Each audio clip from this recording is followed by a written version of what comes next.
Yun, magandang araw mga Ben, sa Edoram ng Kims. Hindi lang po natatapos ang lahat sa pagla-live selling. So ngayon, delivery day tayo. Na-sort natin ngayon dito mga Ben, yung mga i-deliver natin sa south para hindi po tayo mahirapan. Yun yung ginagawa natin. Kung sino yung mas malapit, siya yung nasa ibabaw. Pero bago tayo mag-deliver mga Ben, meron na ako unahin.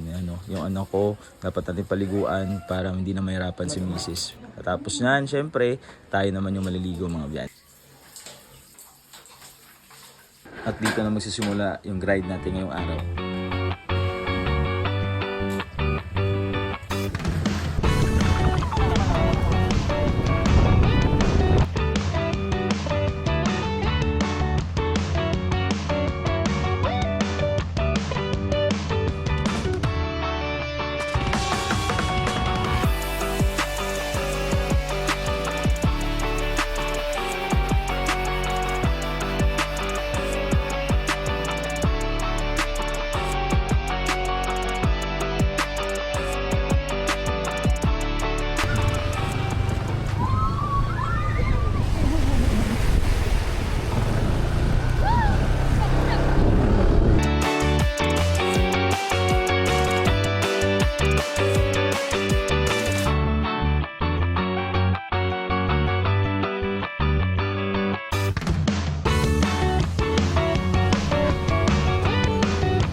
At dahil early pa tayo natapos sa pagde-deliver mga biyan, ito, trinay natin mag-open o kayan. Binabasa natin ng tubig yung lupa para hindi maging maalikabok mga biyan.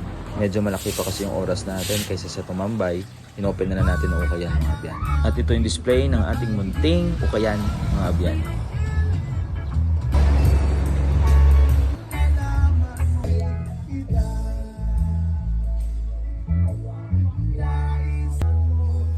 Habang walang tao mga biyan, nag-send na po tayo ng invoice kasi may delivery tayo bukas north para hindi sayang yung oras.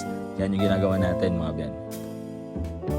At hindi lang natatapos doon mga biyan. After natin mag-close sa ukayan, hindi ko na siya na-vlog, pasensya na. Naging busy mga biyan, naka 3,000 pa po tayo.